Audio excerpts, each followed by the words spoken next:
haunted schools, film club, and possible hand-holding. We're going to talk about all that and more on today's review of Go For It Nakamura-Kun Episode 7.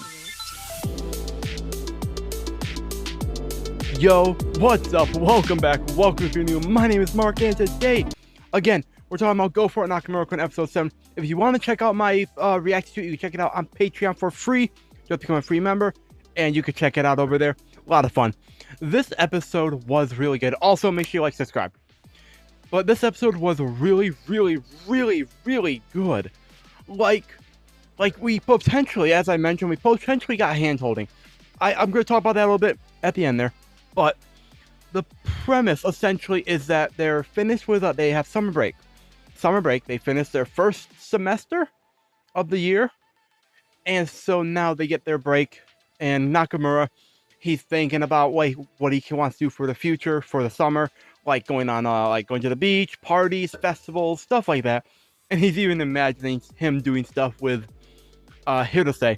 But unfortunately, as is typical with Nakamura, he just doesn't get the chance to ask, because he talks himself up and like plans it all out, but then as he goes to do it, he gets cock blocked essentially by Oda. What's his name? I forgot his name. It starts with an O, I'm pretty sure. Anyways, he got blocked by that guy, unfortunately, unintentionally. Obviously, I doubt it was intentional, but it is funny, unfortunately. And so, in the meantime, before that, I should say, there was also a moment with the three girls whose names, I think they're the three girls from her class, or it could just be two random girls, I don't know. But they got scared by Nakamura, who was cleaning a bathroom, not a bathroom, a room or something. And, like, that happened. That's going to be the lead up to, like, more stuff happening, because it's all about scary stuff. But after that happens with Nakamura failing to ask Hirose, he gets kidnapped by the Occult Club, because the Occult Club's like, yo, we need your help with an experiment. And then turns out they need him as a sacrifice. By the time he objects, of course, but like they're set in their ways. They are dead set on sacrificing him. They pin him up, they crucify him, literally. Minus the whole like nails through the hands and feet. They just tie him up. But they tie him to a giant cross in the center, and they start chanting, trying to open the gate to hell or something like that. And it's really funny. But I can't stop. It's just so funny, man. That whole scene was hilarious. And unfortunately for the Occult Club, but thankfully for Nakamura, they are interrupted by a dude from the film club. And like, I actually have no idea if that was better or not.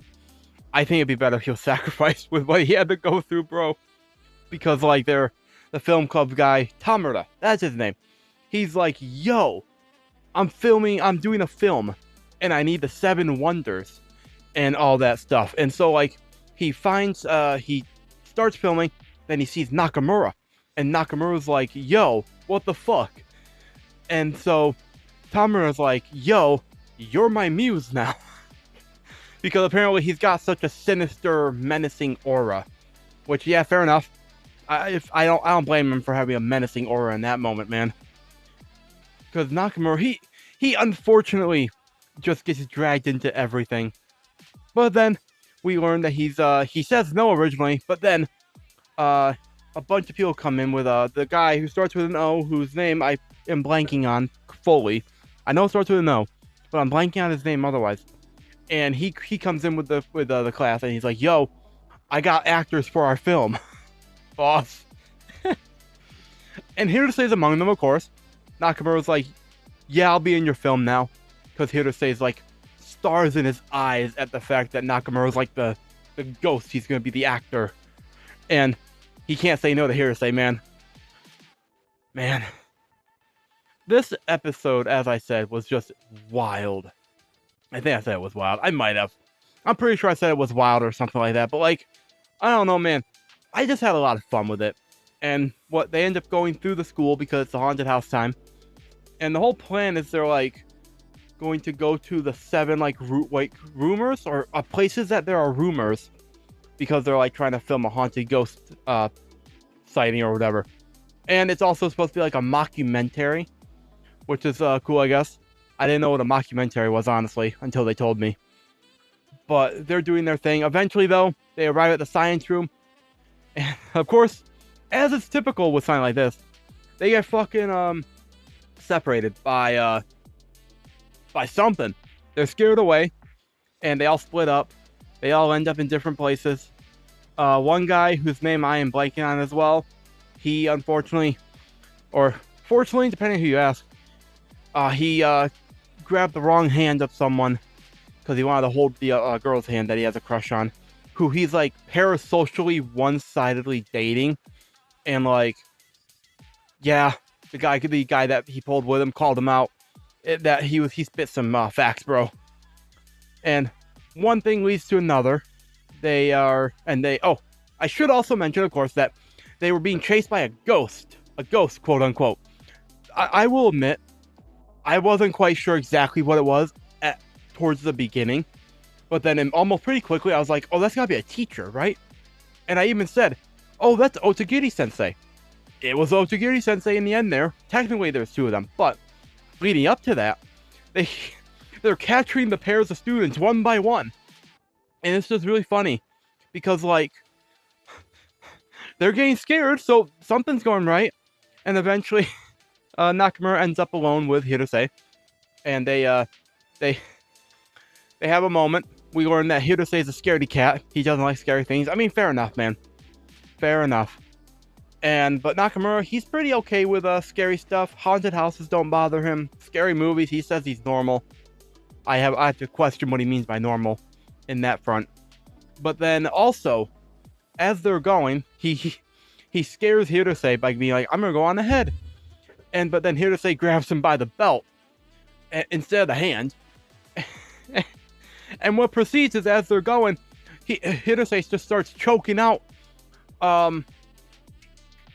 Nakamura's stomach and waist and all that. Like, just yanking. And poor guy, like, Nakamura's discovering that he's a masochist, I think.